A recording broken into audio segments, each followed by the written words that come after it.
Film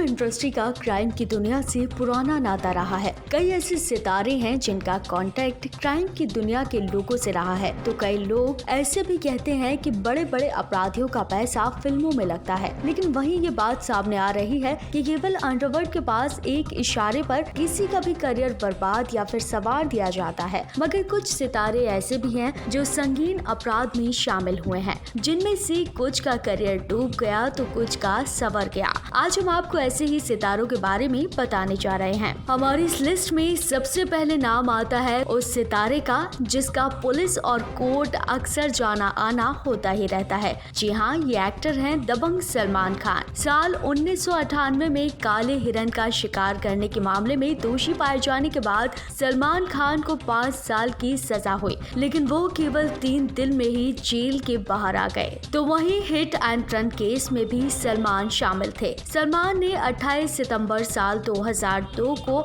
शराब पीकर footpath पर सो रहे लोगों पर अपनी गाड़ी चढ़ा दी, जिसमें से एक शख्स की मौत हो गई और 4 लोग गंभीर रूप से घायल हो गए थे। कोर्ट ने सलमान को दोषी पाया और 5 साल की सजा सुनाई, मगर वो एक दिन में ही जमानत पर बाहर आ गए और आखिरकार 5 जुलाई 2016 को सलमान पर हिट एंड रन के लगे सारे चार्जेस को हटा दिया गया। फिलहाल सलमान पर काले हिरन को मारने का केस अभी चल रहा है। अब बात करते हैं बाइक के शौकीन एक्टर जॉन इब्राहिम के। साल 2004 में जॉन इब्राहिम की सुपरहिट फिल्मों में से एक फिल्म आई थी धूम, जिसमें वो बाइक के शौकीन बने। लेकिन असल जिंदगी में भी जॉन तेज बाइक चलाने के काफी शौकीन है और इसी शौक के कारण उन्हें 15 दिन जेल में बिताने पड़े थे। दरअसल साल 2006 में जॉन ने अपनी बाइक से 2 लोगों का एक्सीडेंट कर दिया था, जिससे दोनों लोग गंभीर रूप से घायल हो गए थे। हालांकि जॉन अपनी दरियादिली के लिए भी काफी मशहूर हैं। उन्होंने स्पॉट से भागने के बजाय दोनों घायलों को अस्पताल तक पहुंचाया और इनका इलाज कराया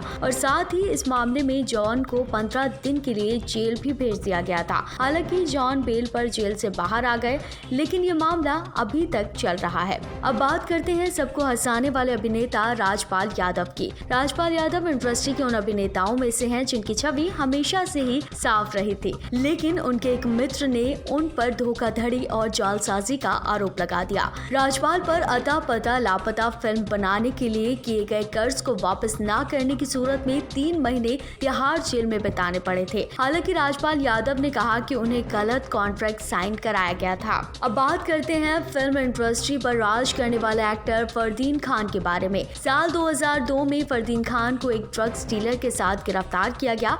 रिपोर्ट्स की माने तो फरदीन खान के पास से 9 ग्राम हीरोइन भी बरामद की गई और फरदीन 5 दिन जेल में भी रहे। साल 2011 में कोर्ट ने कहा कि फरदीन के पास केवल 1 ग्राम हीरोइन थी। इसकी सजा के तौर पर फरदीन ने रिहेब सेंटर जाना कबूल किया। हालांकि फरदीन भले ही केस से बच गए हों, लेकिन इस केस ने उनका सफल करियर डुबो दिया था। तो अब बात करते हैं संजू बाबा की। संजू बाबा यानी कि संजय दत्त इंडस्ट्री के सबसे पहले अभिनेता थे जिन पर आतंकवाद और देशद्रोह का केस चला था। साल 1993 में सिलसिलेवार मुंबई धमाकों में अमर्स को रखने के मामले में संजय दत्त को दोषी पाया गया था, लेकिन संजय ने कहा कि उनके पास केवल एक ही AK-47 थी, जो उन्होंने अपने परिवार की रक्षा के लिए रखी थी क्योंकि उन्हें लगातार धमकियां मिल रही थी। इसके बाद 18 महीने तक संजय जेल में ही रहे थे, मगर राहत की बात ये रही कि साल 2007 में संजय दत्त से देशद्रोह का मामला खत्म कर दिया गया था, मगर उन्हें अवैध हथियारों के इल्जाम में 5 साल की सजा हो गई। हालांकि अब संजय दत्त वापस अपने घर आ चुके हैं, लेकिन फिलहाल उनके फैंस के लिए बुरी खबर है